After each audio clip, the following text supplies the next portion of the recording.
Good afternoon. Thank you very much for your time.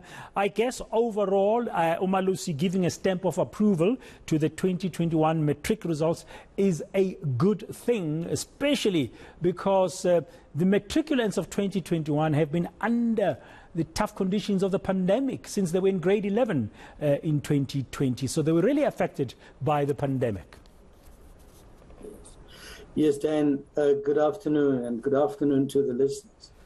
I agree with you that this examination, the qualification of a senior certificate in this country, other than your ID book, is probably the second most important thing that you need to get anywhere in this country.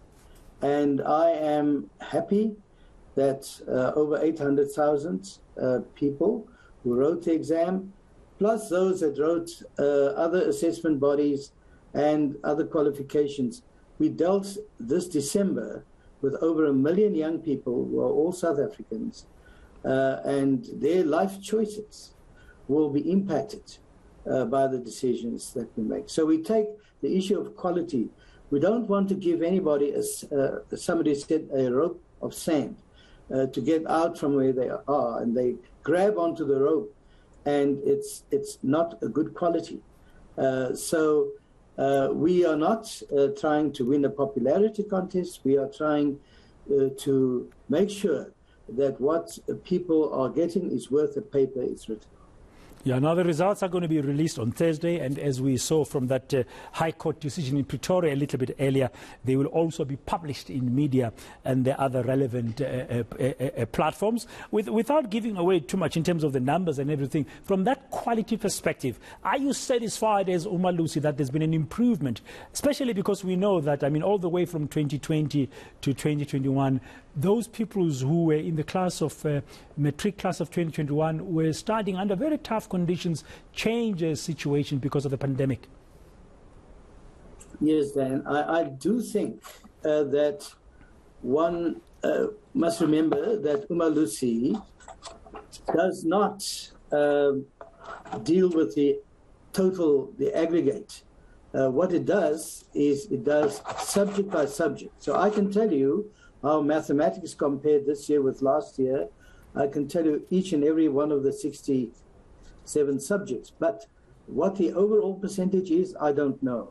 We can all, I guess, make our own deductions from what we have. All I can say is of the 67 subjects, we had adjusted upwards 40% of the marks.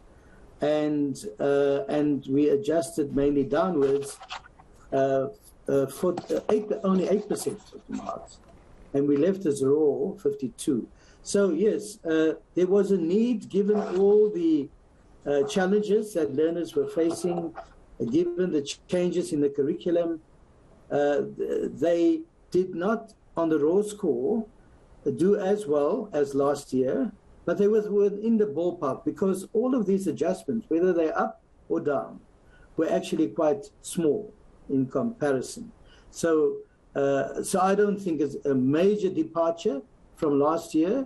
I hope, I can only hope that it will be up, and I won't be too surprised if it does. But on the other hand, it may very well come down. Yeah, the quality-wise, though, would you say these results will reflect a satisfactory improvement fairly, or it will be a pleasing set of results? From a quality perspective, from what you've seen, as you've explained, subject by subject, despite the COVID-19 challenges?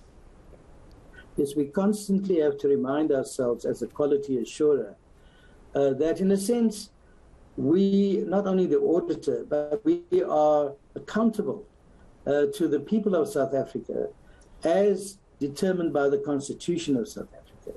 So our only allegiance is to the Constitution. So, and therefore, we have to make sure that we deliver on our mandate. And the mandate is to make sure that this, the qualification, whatever qualification it is, has authenticity. And I'm satisfied, Dan, that this year we've done a thorough job in terms of quality assurance, and I feel confident that this qualification, whoever passes this, can stand proud and say we've got something that's worth the paper it's written. Yeah, even the leaks, we don't think will put a dampener on that. The leaks that we saw, that we know are being investigated. And earlier when you were speaking at the media briefing, you said law enforcement agencies are busy investigating. Yes, Dan. Now remember we had a leak in 2020 as well. And that affected mathematics and physical science. And a couple of people were arrested. One was also arrested June this past year in connection with that. This one has got to do with early access to question papers. But that early is quite relative. It was, instead of opening, having access at 8:30, which is the law, the regulation, some of them were found at 8:15 with copies of the paper and with answers, sample answers. Some of the answers were wrong, of course.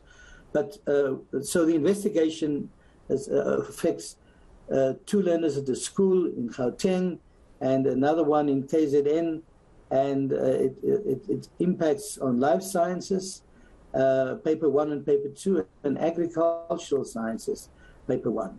Not many learners were affected. And, you know, when we say systemic, we mean the whole district or the whole province or the whole country. Well, this was only 2 schools. Okay, Professor John Volman, thank you very much for your time and explaining some of your views about the quality of the matric results of 2021. He's, of course, the chairperson of the Umalusi Quality Assurance Council.